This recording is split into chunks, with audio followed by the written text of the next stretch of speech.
and today we are going to discuss The Spectator Club by Sir Richard Steele. As we all know that Sir Richard Steele founded Tatler in 1709 and it lasted for 2 years from 1709 to 1711. This Tatler was published on 3 days in a week: Tuesday, Thursday and Saturday.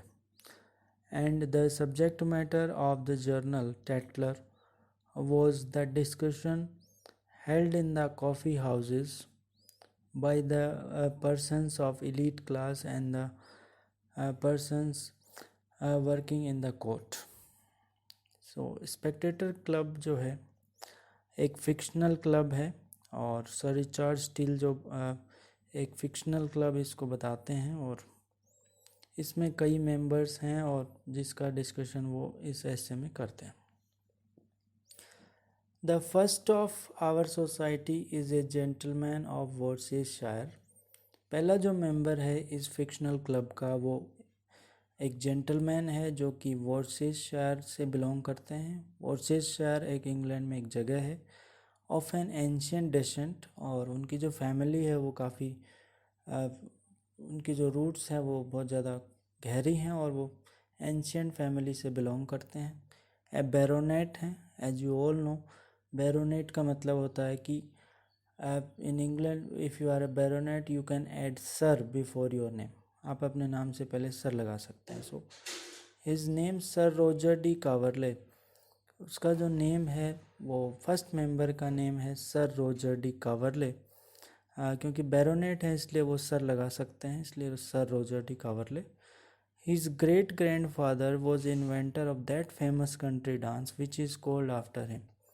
उनके जो great grandfather हैं उन्होंने country dance को evolve किया था और उसका नाम उन्हीं के नाम पे पड़ा. All who know that shire are very well acquainted with the parts and merits of Sir Roger. A shire means county. जो भी लोग उस काउंटी में रहते हैं या उस काउंटी को जानते हैं वो लोग सर रोजर की मेरिट्स को भी अच्छी तरह जानते हैं.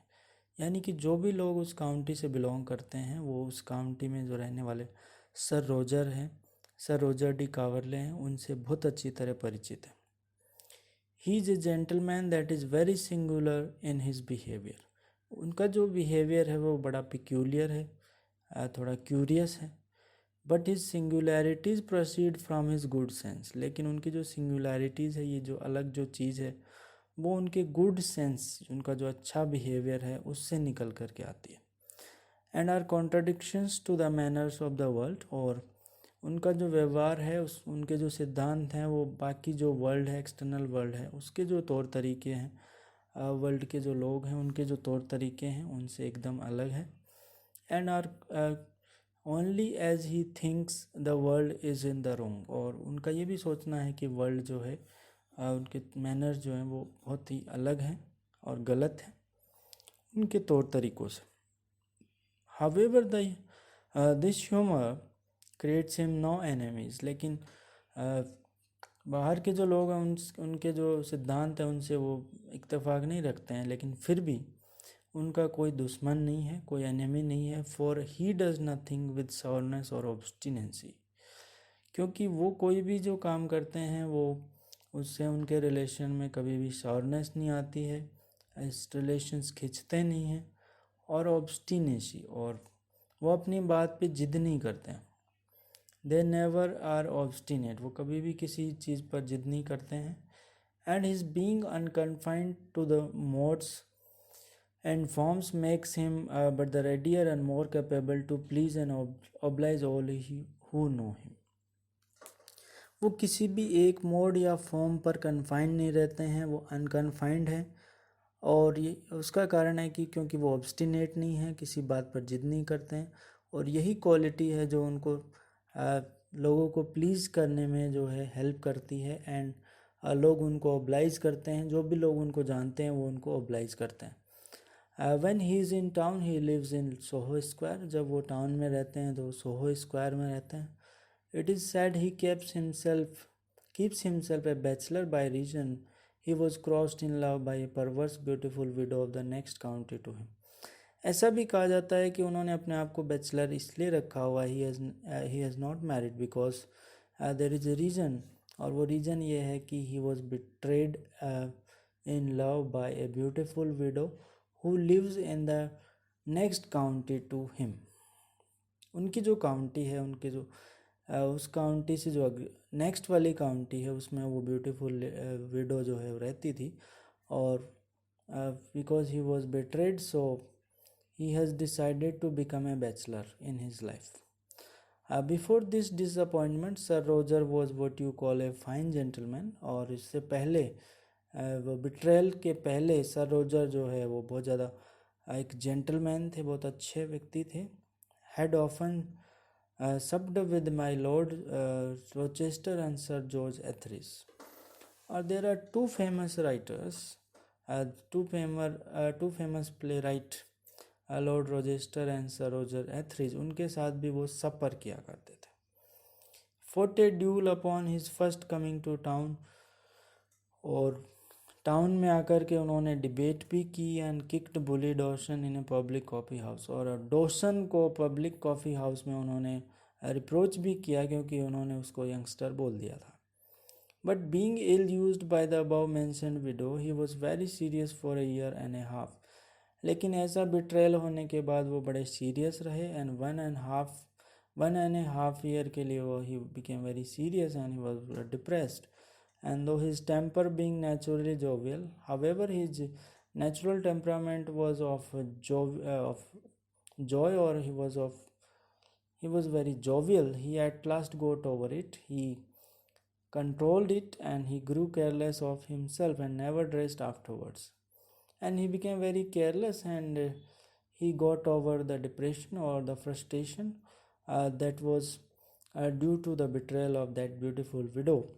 He continues to wear a coat and a doublet of the same cut, and after this incident he always wears a coat and a couplet of the same cut, and that were in fashion at that time. At that time it was a fashion to wear a coat and a doublet, but after that it came and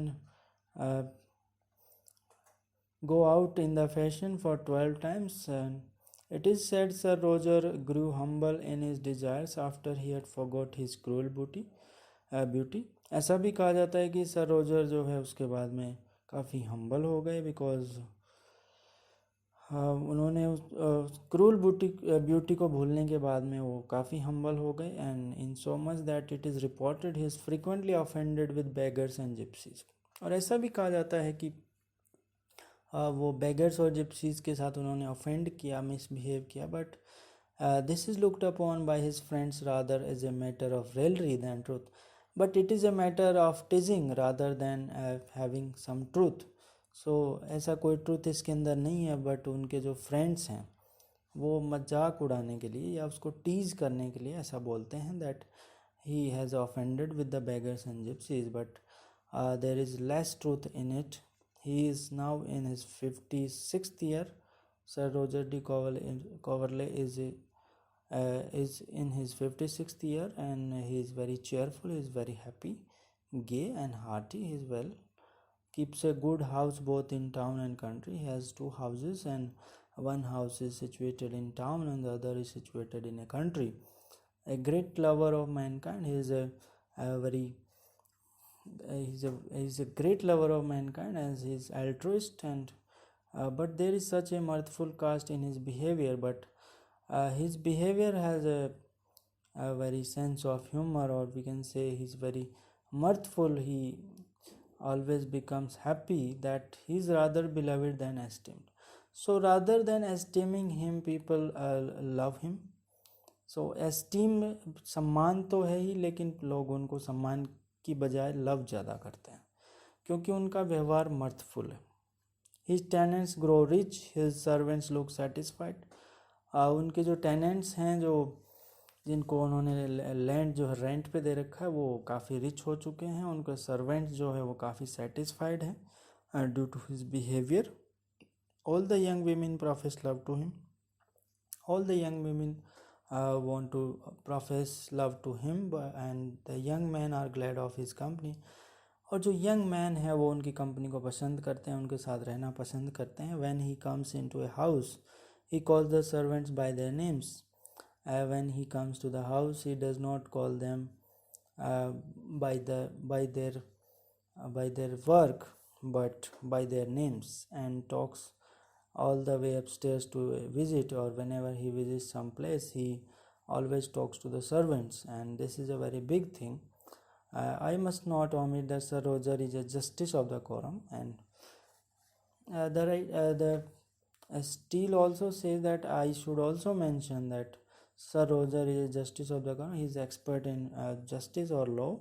That he fills the chair at a quarter session, and he attends the quarter session with great abilities, because he has very good abilities in justice and has expertise in law. And the 3 months ago gained universal applause, and he was also applauded by he also got applause from the people, because he explained a passage in the Game Act. As you know, in Game Act there was restrictions on the hunting of the game birds, and in analyzing the Game Act he explained a passage, and that was very famous at that time.